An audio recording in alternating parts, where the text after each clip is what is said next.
La soumission du plus grand nombre au plus petit, ce fait fondamental de presque toute organisation sociale, n'a pas fini d'étonner tous ceux qui réfléchissent un peu.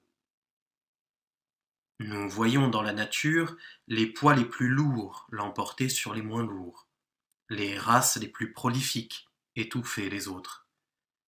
Chez les hommes, ces rapports si clairs semblent renversés.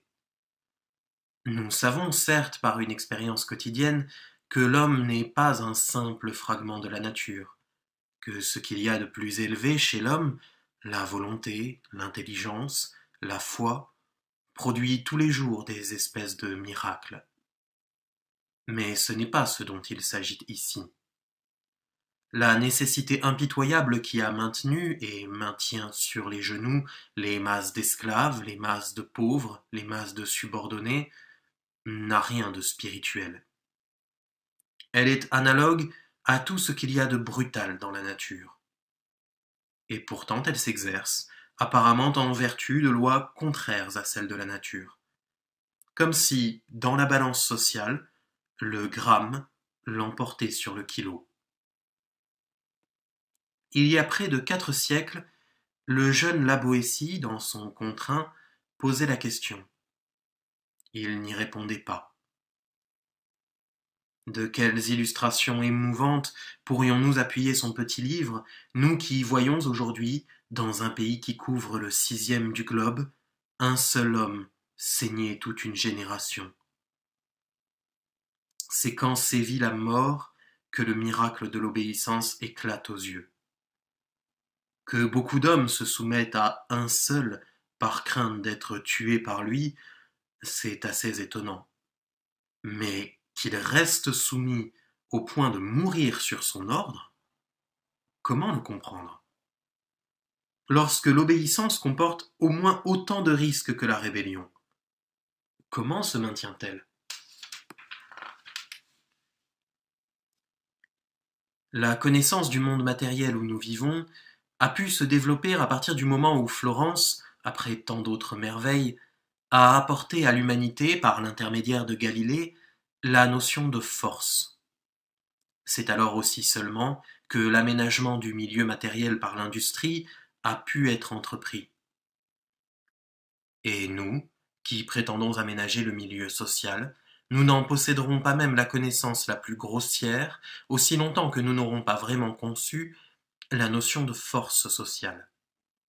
La société ne peut pas avoir ses ingénieurs aussi longtemps qu'elle n'aura pas eu son Galilée. Y a-t-il en ce moment, sur toute la surface de la Terre, un esprit qui conçoive même vaguement comment il se peut qu'un homme, au Kremlin, ait la possibilité de faire tomber n'importe quelle tête dans les limites des frontières russes?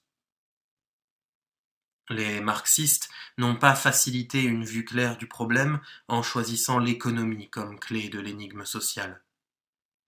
Si l'on considère une société comme un être collectif, alors ce gros animal, comme tous les animaux, se définit principalement par la manière dont il s'assure la nourriture, le sommeil, la protection contre les intempéries. Bref, la vie. Mais la société considérée dans son rapport avec l'individu ne peut pas se définir simplement par les modalités de la production. On a beau avoir recours à toutes sortes de subtilités pour faire de la guerre un phénomène essentiellement économique, il éclate aux yeux que la guerre est destruction et non production. L'obéissance et le commandement sont aussi des phénomènes dont les conditions de la production ne suffisent pas à rendre compte. Quand un vieil ouvrier sans travail et sans secours périt silencieusement dans la rue ou dans un taudis, cette soumission qui s'étend jusque dans la mort ne peut pas s'expliquer par le jeu des nécessités vitales. La destruction massive du blé, du café pendant la crise est un exemple non moins clair. La notion de force, et non la notion de besoin, constitue la clé qui permet de lire les phénomènes sociaux. Galilée n'a pas eu à se louer personnellement d'avoir mis tant de génie et tant de probité à déchiffrer la nature. Du moins ne se heurtait-il qu'à une poignée d'hommes puissants spécialisés dans l'interprétation des Écritures. L'étude du mécanisme social, elle, est entravée par des passions qui se retrouvent chez tous et chez chacun. Il n'est presque personne qui ne désire soit bouleverser, soit conserver les rapports actuels de commandement et de soumission. L'un et l'autre désir met un brouillard devant le regard de l'esprit et empêche d'apercevoir les leçons de l'histoire, qui montrent partout les masses sous le joug de quelques-uns levant le fouet. Les uns, du côté qui fait appel aux masses, veulent montrer que cette situation est non seulement inique, mais aussi impossible, du moins pour l'avenir proche ou lointain. Les autres, du côté qui désire conserver l'ordre et les privilèges, veulent montrer que le joug pèse peu, ou même qu'il est consenti. Des deux côtés, on jette un voile sur l'absurdité radicale du mécanisme social, au lieu de regarder bien en face cette absurdité apparente et de l'analyser pour y trouver le secret de la machine. En quelque matière que ce soit, il n'y a pas d'autre méthode pour réfléchir. L'étonnement est le père de la sagesse, disait Platon. Puisque le grand nombre obéit, et obéit jusqu'à se laisser imposer la souffrance et la mort, alors que le petit nombre commande, c'est qu'il n'est pas vrai que le nombre soit une force. Le nombre, quoique l'imagination nous porte à croire, est une faiblesse. La faiblesse est du côté où on a faim, où on s'épuise, où on supplie, où on tremble. Non du côté où on vit bien, où on accorde des grâces, où on menace. Le peuple n'est pas soumis bien qu'il soit le nombre, mais parce qu'il est le nombre. Si dans la rue un homme se bat contre 20, il sera sans doute laissé pour mort sur le pavé. Mais sur un signe d'un homme blanc, 20 coulis anamites peuvent être frappés à coups de chicotte l'un après l'autre par un ou deux chefs d'équipe. La contradiction n'est peut-être qu'apparente. Sans doute, en toute occasion, ceux qui ordonnent sont moins nombreux que ceux qui obéissent. Mais précisément parce qu'ils sont peu nombreux, ils forment un ensemble. Les autres, précisément parce qu'ils sont trop nombreux, sont un, plus un, plus un, et ainsi de suite. Ainsi, la puissance d'une infime minorité repose malgré tout sur la force du nombre. Cette minorité l'emporte de beaucoup en nombre sur chacun de ceux qui composent le troupeau de la majorité. Il ne faut pas en conclure que l'organisation des masses renverserait le rapport, car elle est impossible. On ne peut établir de cohésion qu'entre une petite quantité d'hommes. Au-delà, il n'y a plus que juxtaposition d'individus, c'est-à-dire faiblesse. Il y a cependant des moments où il n'en est pas ainsi. À certains moments de l'histoire, un grand souffle passe sur les masses. Leurs respirations, leurs paroles, leurs mouvements se confondent. Alors, rien ne leur résiste. Les puissants connaissent à leur tour, enfin, ce que c'est que de se sentir seuls et désarmés. Et ils tremblent. Tacite, dans quelques pages immortelles qui décrivent une sédition militaire, a su parfaitement analyser la chose. Le principal signe d'un mouvement profond, impossible à apaiser, c'est qu'il n'était pas disséminé ou manœuvré par quelques-uns, mais ensemble ils prenaient feu, ensemble ils se taisaient, avec une telle unanimité et une telle fermeté qu'on aurait cru qu'ils agissaient au commandement. Nous avons assisté à un miracle de ce genre, en juin 1936, et l'impression ne s'en est pas encore effacée. De pareils moments ne durent pas, bien que les malheureux souhaitent ardemment les voir durer toujours. Ils ne peuvent pas durer, parce que cette unanimité qui se produit dans le feu d'une émotion vive et générale n'est compatible avec aucune action méthodique. Elle a toujours pour effet de suspendre toute action et d'arrêter le cours quotidien de la vie. Ce temps d'arrêt ne peut se prolonger. Le cours de la vie quotidienne doit reprendre, les besognes de chaque jour s'accomplir. La masse se dissout de nouveau en individus, le souvenir de sa victoire s'estompe. La situation primitive, ou une situation équivalente, se rétablit peu à peu. Et bien que dans l'intervalle les maîtres aient pu changer, ce sont toujours les mêmes qui obéissent. Les puissants n'ont pas d'intérêt plus vital que d'empêcher cette cristallisation des foules soumises, ou du moins, car ils ne peuvent pas toujours l'empêcher, de la rendre le plus rare possible. Qu'une même émotion agite en même temps un grand nombre de malheureux, c'est ce qui arrive très souvent par le cours naturel des choses. Mais d'ordinaire, cette émotion à peine éveillée est réprimée par le sentiment d'une impuissance irrémédiable. Entretenir ce sentiment d'impuissance, c'est le premier article d'une politique habile de la part des maîtres.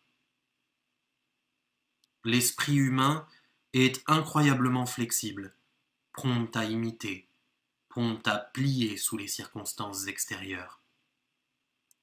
Celui qui y obéit, celui dont la parole d'autrui détermine les mouvements, les peines, les plaisirs, se sent inférieur non par accident, mais par nature. À l'autre bout de l'échelle, on se sent de même supérieur, et ces deux illusions se renforcent l'une l'autre. Il est impossible à l'esprit le plus héroïquement ferme de garder la conscience d'une valeur intérieure quand cette conscience ne s'appuie sur rien d'extérieur.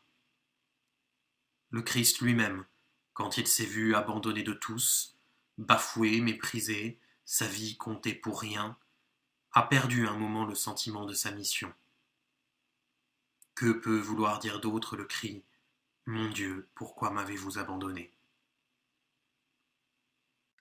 Il semble à ceux qui obéissent que quelque infériorité mystérieuse les a prédestinés de toute éternité à obéir. Et chaque marque de mépris, même infime qu'ils souffrent de la part de leurs supérieurs ou de leurs égaux, chaque ordre qu'ils reçoivent, surtout chaque acte de soumission qu'ils accomplissent eux-mêmes, les confirme dans ce sentiment. Tout ce qui contribue à donner à ceux qui sont en bas de l'échelle sociale le sentiment qu'ils ont une valeur est, dans une certaine mesure, subversif.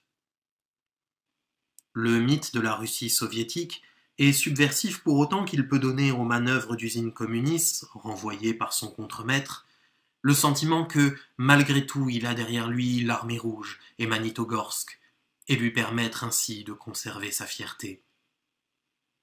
Le mythe de la révolution historiquement inéluctable joue le même rôle, quoique plus abstrait. C'est quelque chose, quand on est misérable et seul, que d'avoir pour soi l'histoire. Le christianisme, dans ses débuts, était lui aussi dangereux pour l'ordre. Il n'inspirait pas aux pauvres, aux esclaves, la convoitise des biens et de la puissance, tout au contraire.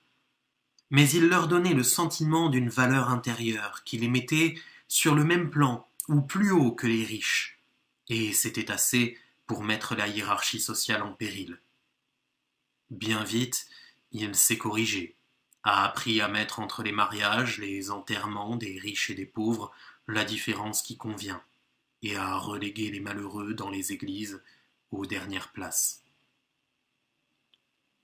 La force sociale ne va pas sans mensonge.